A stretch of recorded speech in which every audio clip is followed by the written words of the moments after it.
Let's get this chute hooked up to the cockpit.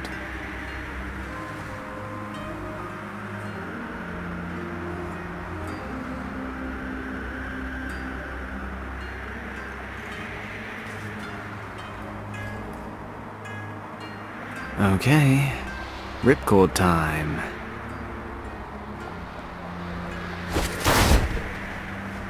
Ha! Did you see that? Done. Wonderful. I'm gonna kill you anyway. Do it later. Right now we have to get you out of this wreck. Well, thawed out again. You slept almost 4 hours. I'm still pretty cold. Move about a bit. You'll warm up. We've got the fire burning. We're not going to keel over anytime soon. Wow, you really know how to reassure a girl. So what do we do now? Let me guess. You'll think of something. We'll have to stay here for the night. It'll be dark soon. A whole night? In the cold? Oh, wonderful. That's something to tick off my to-do before I die list. Probably the last thing. Remind me. You made me leave Hong Kong because... What was it you said? To be safe? Yeah, that was it. Come with me, you said. Otherwise the Triads will kill you, you said. Kim. You're safe with me, you said. The great hero, Fenton Paddock. Kim! Let Fenton Paddock keep you safe. Absolutely no chance of being chased by Triads, shot down by Nazis, and stranded in the middle of the Himalayas to freeze to death. No, sir. Kim, shut up for a second and listen to me. While you were sleeping, I checked out your uncle's documents. So? He was traveling this region in 1922 with a researcher named Arthur Hayes. Ring any bells? Yes, Uncle Wang told me about that expedition. Many times. Professor Hayes had taken him along on his Himalaya trip as a cartographer. Well, I noticed something really strange.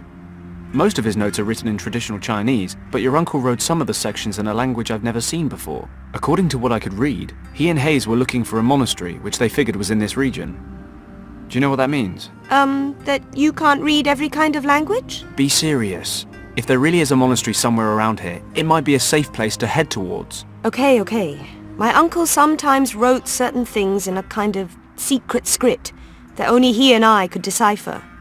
Show me the documents. Here, can you read any of it? Well, it says here that a storm hit and my uncle and Professor Hayes took shelter in a cave. We were more than happy to have found shelter in time.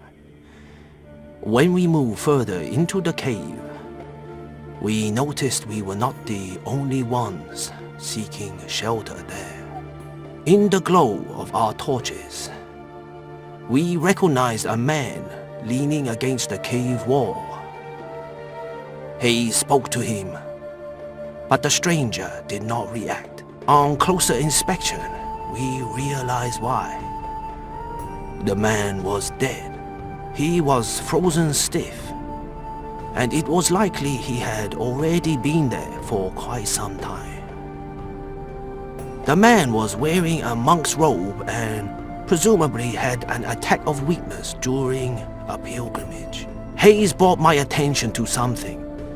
The torn up and burnt remains of a parchment lay beside the corpse. It is possible that the monk had used the last of his strength to build a fire.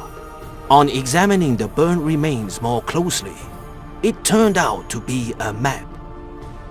Hayes was able to determine a few checkpoints, and thus conclude that it showed the region we were in. The texts we were able to identify on the map were written in an ancient script, of which Hayes was able to translate little. While the professor's eyes wandered across the map, he suddenly gasped. His trembling fingers moved over one word, Kembalong. Hayes, who had studied every possible source of information prior to beginning his expedition, explained that many myths and legends shrouded a valley by that name. They say there is an ancient monastery in the valley where no outsider has ever been. According to the legends, the monks from Kembalong Valley guard an ancient and very powerful secret. It was possible that we had come across a key to this hidden valley, and Hayes suddenly became excited when he realized what that could mean for him, the leader of the Tibet expedition. In that moment, I took a closer look at the dead monk. Could he be one of those monks living a secluded life in the valley? Where did he want to go? Or was he returning from somewhere and didn't have the strength to continue? My eyes dropped to his hands, and I noticed that the fingers of his left hand were wrapped tightly around something. Hayes noticed it too and opened the clutched fingers in a somewhat harsh manner. Hayes grasped the object and held it to the light of my torch. It was a stone, resembling the eye of a dragon. There was a green gemstone in its center, through which the light was refracted, falling onto the walls in a most fascinating pattern. Hayes put the stone away. He must have noticed the look on my face, because he justified himself. He remarked that the stone was better off in the hands of a researcher than those of some farmers or shepherds who might discover the cave someday. Okay, now skip a few passages. Did they find the monastery? Hold your horses. It's been a while since I last read this stuff. I'm a little rusty. They headed off to find the Kembalang Valley, but the approaching winter made it impossible. They couldn't make it through the mountains, so they broke off the hunt. They got home, and Hayes tried to raise money for another expedition with better equipment, but nobody was interested. People figured he was hunting myths. Uncle drew a map showing the valley's estimated location. It shows us where they gave up as well. Perfect. We can use it. I don't know. It's all pretty vague. How do you know the monastery exists at all? Hayes and your uncle believed it was here. Right now, that's good enough for me. And, to be perfectly honest, it is our only chance. Then I suppose we don't have a choice. Wait. Can you hear that? Sounds like an engine. Oh no. Not another plane? No, that's not a plane. It sounds more like...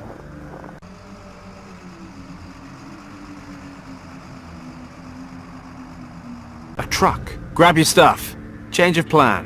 What? We're following the truck. It must be going somewhere.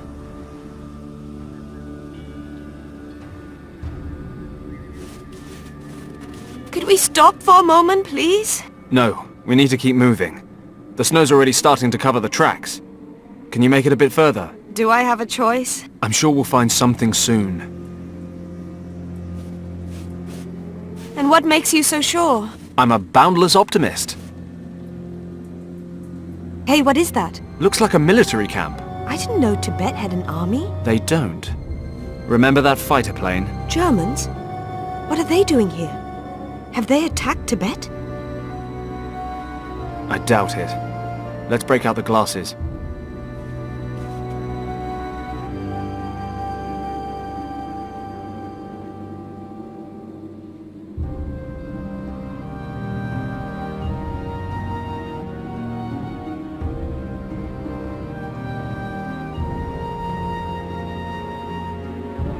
Damn it.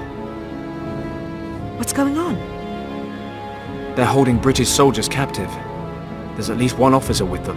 Richard? No, not Richard. But maybe someone from his unit. They must have met the Germans somewhere along the line. What are we going to do? What do you think? Rescue the officer, debrief him, find the rest of his group, and get everyone home in time for tea and medals. And we do that how? We? Forget it, Kim. You've made it this far, but you're sitting this one out. What? You expect me to just sit here and watch while you break into a heavily guarded military camp, get caught and tortured, and then leave me to freeze to death? For now, we just need to get the lay of the land. Then we'll wait till dark and make a foolproof plan. How's that? Why do I always let you talk me round? Maybe because you actually think I'm a pretty great guy. Dream on, Paddock.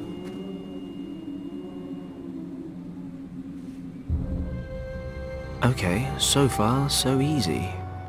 Something tells me that's about to change. This place is bigger than it looked. What the hell are the Germans up to out here? Where are you going, Werner? To take a leak! Just make sure you don't fall down a crevasse. It's like Swiss cheese around here, you know.